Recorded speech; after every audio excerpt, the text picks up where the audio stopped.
We by Arcade Fire is an album that they just released. It's 10 songs, 40 minutes long, and our very strong opinions about former noted little bitch Win Butler, and his former bandmate brother aside, Arcade Fire have been one of the defining alternative acts of a generation, definitely since the 2000s.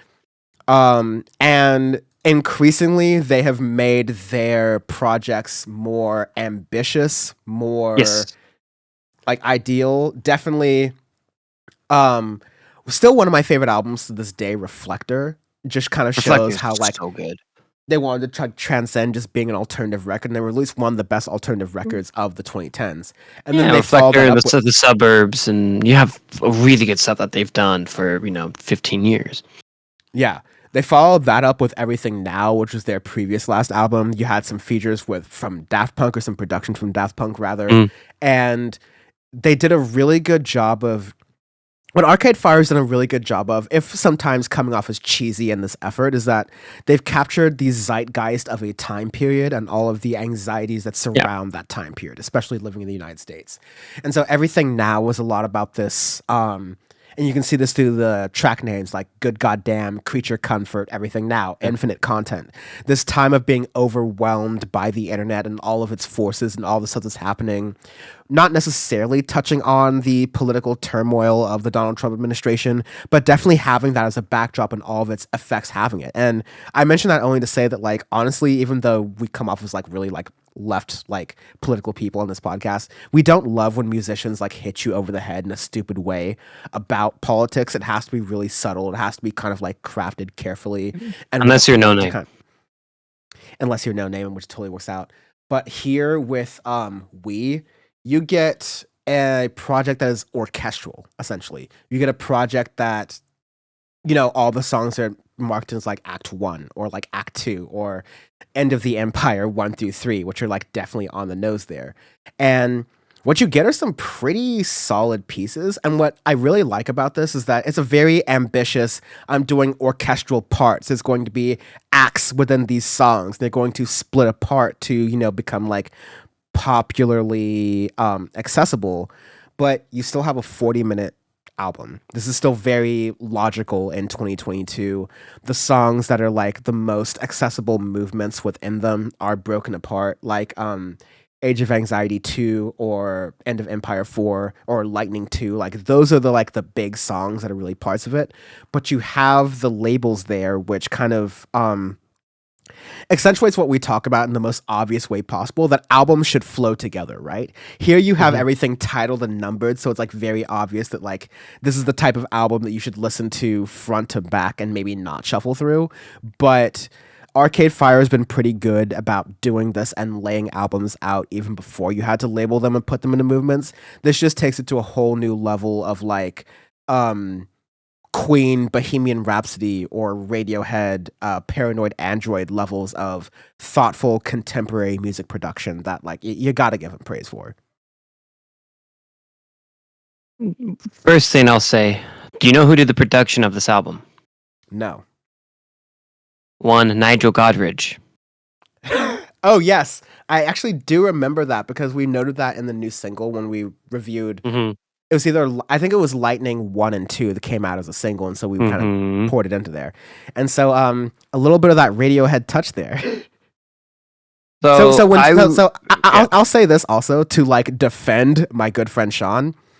When he says that Radiohead is one of the best bands ever, he's not capping. It's because their influence, when it sort of like ties into other bands, it's a night and day difference. It's a night and day difference at how high level it is, at how smart it is, but still how approachable all of these high level music ideas are. That's the Radiohead touch. That's the Radiohead difference right there. That's what makes them transcend a lot of different bands. So going into this record, you have a Lightning 1, Lightning 2, which I listened to when it released because I was very interested to see what a Nigel Godrich sound Arcade Fire record would sound like. I'm like, I have no fucking clue. And Lightning 1, Lightning 2 were just by themselves before getting the full release. I was like, okay, this has some promise to it, but I'm going to make my final judgments into it. But I was, kind of left teeter-tottering because Everything Now, honestly, I really didn't like that much. I thought some tracks were good here or there, but honestly, it was not very convincing for a record And really of fast, it Arcade didn't even grow Fire's. on you. I'm not like challenging No, you it on did this, not but grow didn't on even me. grow on you. Didn't No, grow. I Okay. tried a lot, like, and I mean, it was played all the time on the radio here. Like, I don't mind the title track of Everything Now. I think that I think I really like the production work of it, but just there was so much to it that I just did not enjoy, and it was just a lot of things that were too on the nose and too just in your face with it, and I really didn't like it. I tried hard because I do enjoy Arcade Fire a lot, but I think We is such a good album from them, such a good comeback record. They took their time because Everything Now was in 2017. It was one of the very first albums we reviewed on Audioface, 5 years ago, which is insane to say, but they took their time. They've done some other things here or there. They did that like soundtrack thing and some other things that they've done for different soundtracks and other stuff.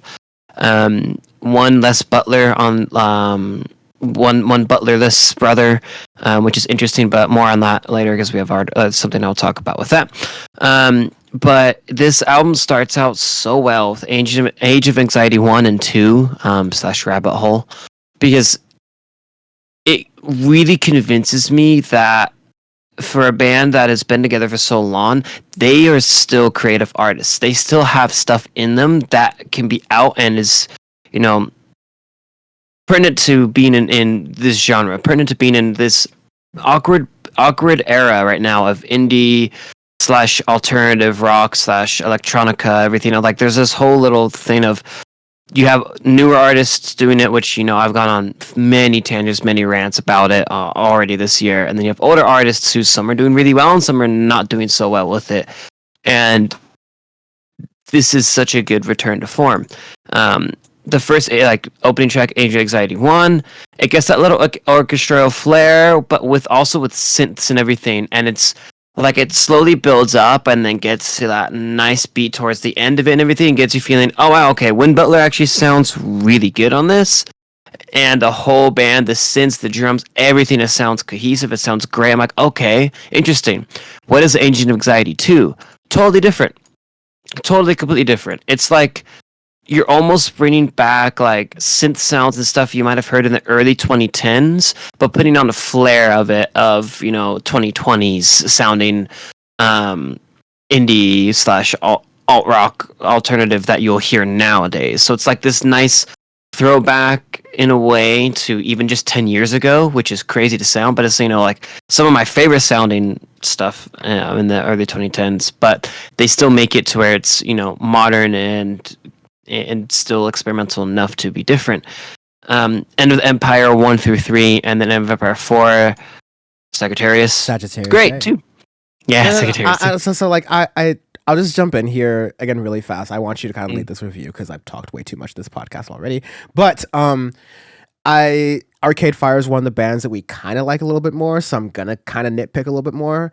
Some of the Arcade Fire lyrics really toe that line of relevant and cringe. Like, oh yeah, you always get that with Arcade Fire. Yeah, you always have gotten that. Like, and always then maybe that's a good thing. Like when Butler's crooning, I unsubscribed, like all that kind of like really on the nose, like really Zoomer, like millennial shit is on the one hand kind of like it still feels like an older dude pandering to a generation he doesn't quite understand, and yet there is not really quite a band like Arcade Fire, very few bands like Arcade Fire, I'll say, that are able to capture a zeitgeist consistently, so repeatedly, and really really turn their albums into time capsules of a broader cultural experience of these things, of this sort of like repulsion to social media, of this like, conversion of social media, this like taking over of it and this like darker force, and the natural human reaction of people to pull back from that and want to separate themselves from that kind of dynamic. I think the delivery of it and the landing of it is super cheesy at times. However, like Arcade Fire is really the only kind of band, or one of the few kind of bands, like I say, that's really trying hard on the alternative mainstream level to capture that. And I appreciate them trying, even if it's a little bit clunky sometimes. Yeah, 100%. I mean, that's something I was gonna get to. Is their lyrics are still not my favorite, but it's definitely way better than everything now. Honestly, with the previous record, I thought that they were starting to lose their touch. They were losing their edge, one would say.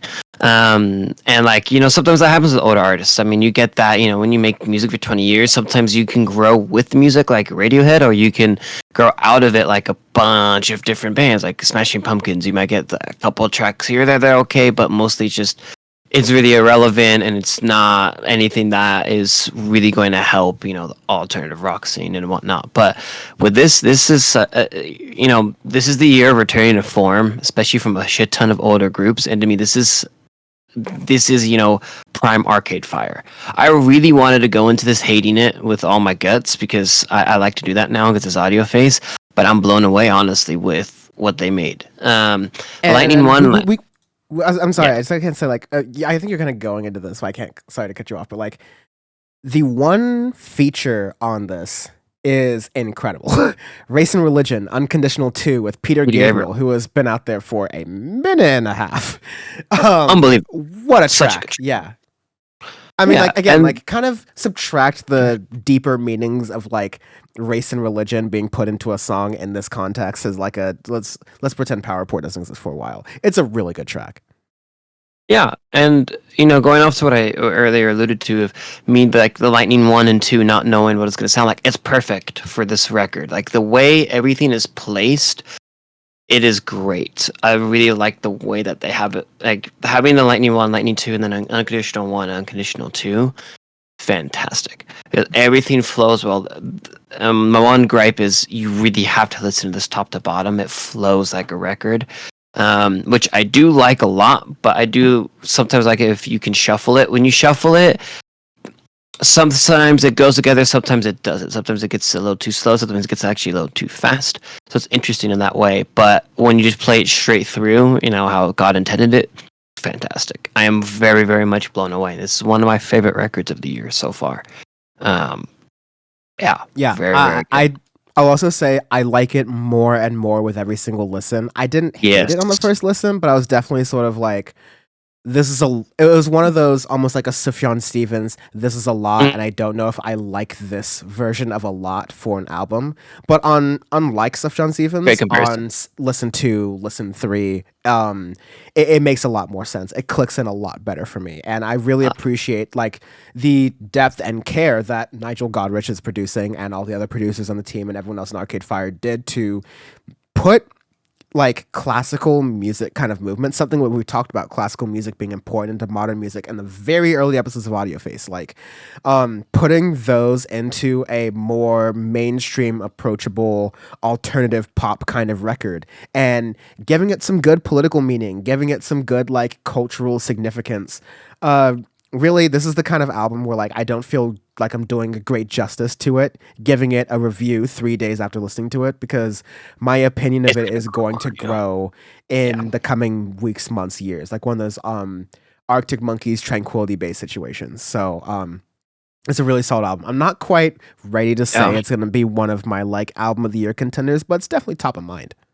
Because there's just so much this year, but it's one of my favorite like favorite ones that I've listened to this year for sure. But album of the year contenders, I don't even start making up that list until like early fall, honestly, because there's just so much.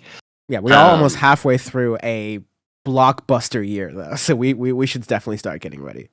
Yeah. Arbitrary Scale. Arbitrary Scale. This week we always do arbitrary scales every review because normal rating scales do not matter and they're bullshit because Pitchfork. Just thank me later. This arbitrary scale is John Lewis class for punishment oiler tankers for the U.S. Navy because the U.S. Navy. Navy. I have a really, really funny pilot story, by the way, of someone who's Navy. Please remind me to tell you after this recording. Yeah, this will be for folks who don't know. We always very often put Easter eggs at the very, very, very end of the podcast after the music. So sometimes just listen to the very end when the music trails off, and sometimes there's a hint as to when it's going to happen. And I'm an editor, so like I always do the hint in a certain way as to when there's going to be a cool code open. This might have to be one of those, but yeah, more on that later. Oh, it definitely is. It's hilarious because I heard it happen. So this is shit. This is a Robert F. Kennedy. That's a good one. I was either gonna Damn, they don't make it like this anymore. Either Bob Kennedy or Thurgood Marshall. I give this the Thurgood Marshall. Thurgood Marshall. The USNS Thurgood Marshall.